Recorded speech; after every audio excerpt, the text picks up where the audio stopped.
can a corporation have its own currency, and can a corporation have its own army?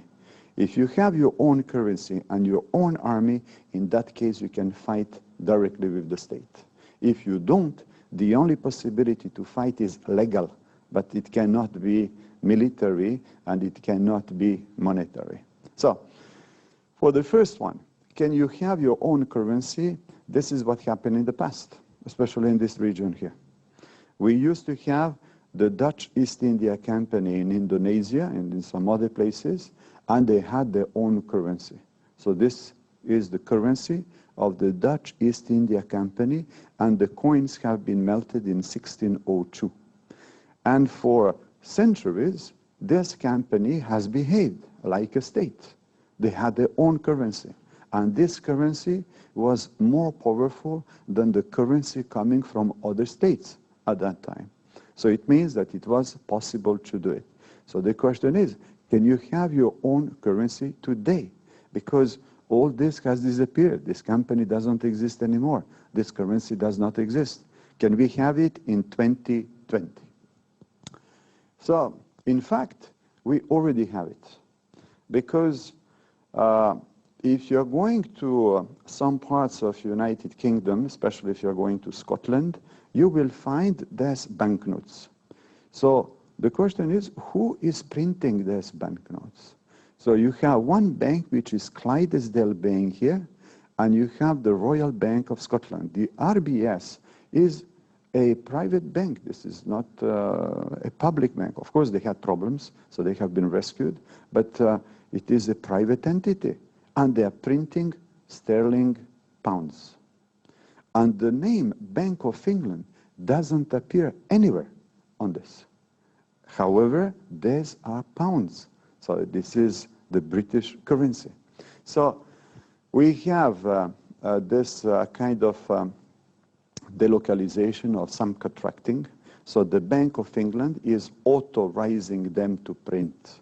Of course, the two banks cannot print as much as they want because the monetary policy is fixed by the Bank of England. But we have private entities which are printing money, printing currency today. Same thing if you are going to Hong Kong. The monetary authority in Hong Kong is also giving the privilege to a certain number of banks to print the banknotes, and this one is printed by HSBC. So you have a private bank which is printing banknotes. So of course they don't decide about the monetary policy, but they are doing it today. But in that case, there is a delegation which is coming from the authority to the private bank. A purely private thing has been imagined. So in France, there is a local designer called Jacques Deloul, and they asked him to imagine the banknotes in the future. So they don't exist. But let's imagine how would they look like. This is the first one. So very important person. 100 units. We don't know what is the bank. We don't know what is the currency, but we have 100 units. So he proposed 3 of them. This is the first one. This is the second one. So this one also very famous, but here the amount is only 50. Third one, do you recognize this one? It's a little bit more difficult. So this one is Roy Kroc, the founder of McDonald's. So this is why you have the golden arch here. Tac, tac, hamburger, McDonald's, etc. But since he's dead a long time ago, we have problems in identifying him. We have, there's, I would say, potential banknotes. The plausibility that it will exist is quite low. However, this is what exists.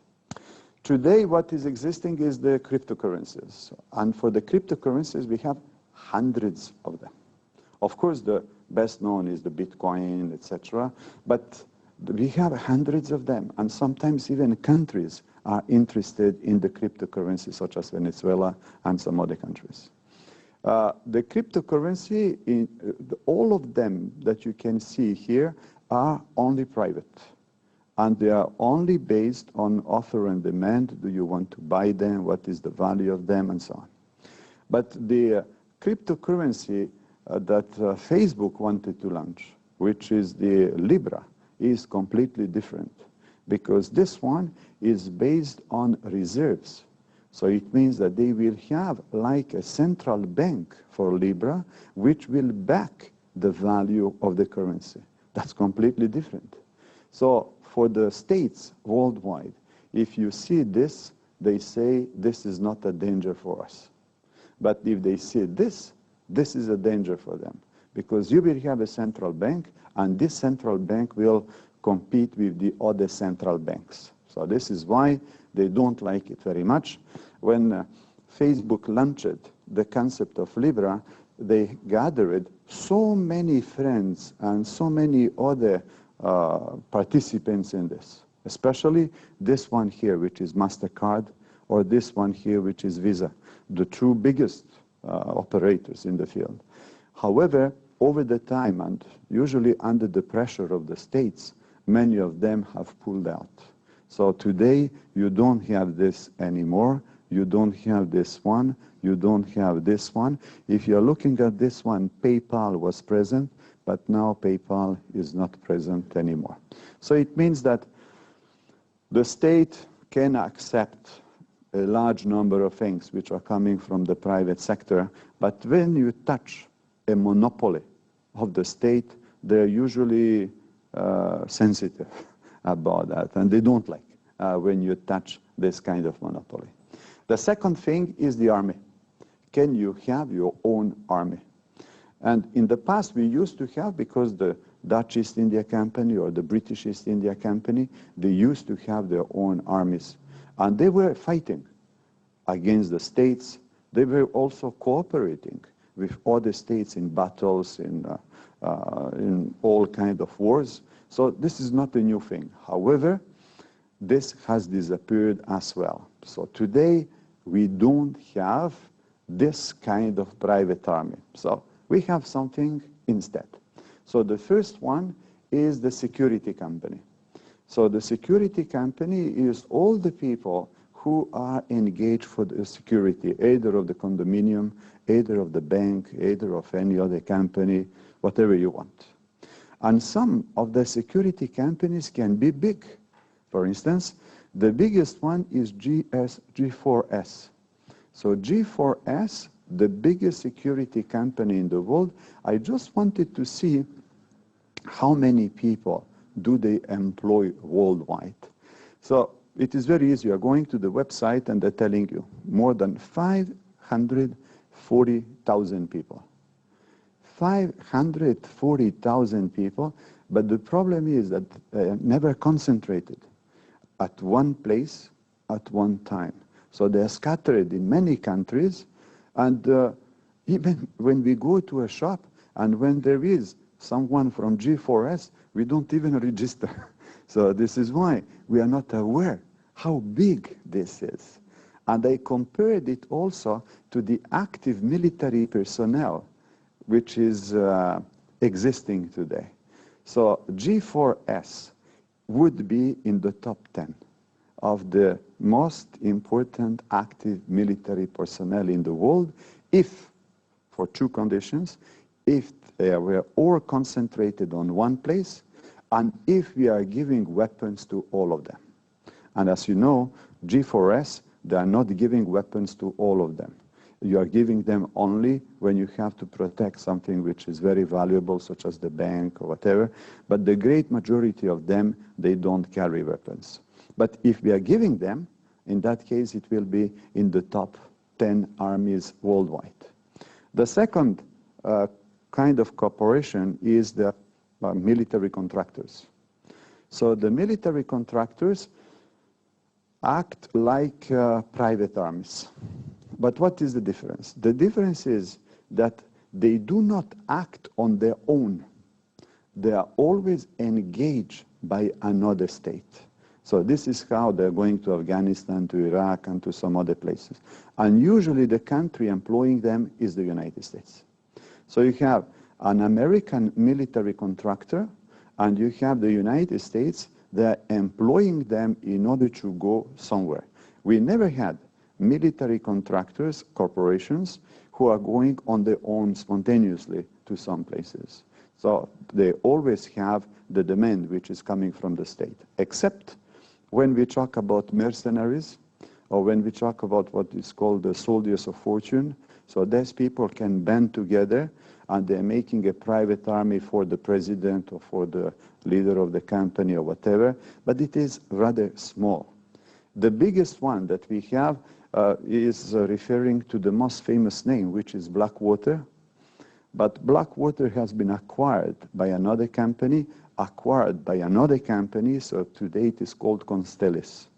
And when we look at the number of people who work for them, we are about 20,000 people worldwide. So 20,000 people worldwide compared to G4S is very small. But the difference is that these 20,000 people here are professionals, meaning military professionals. They are usually former soldiers, and usually former soldiers of the US Army.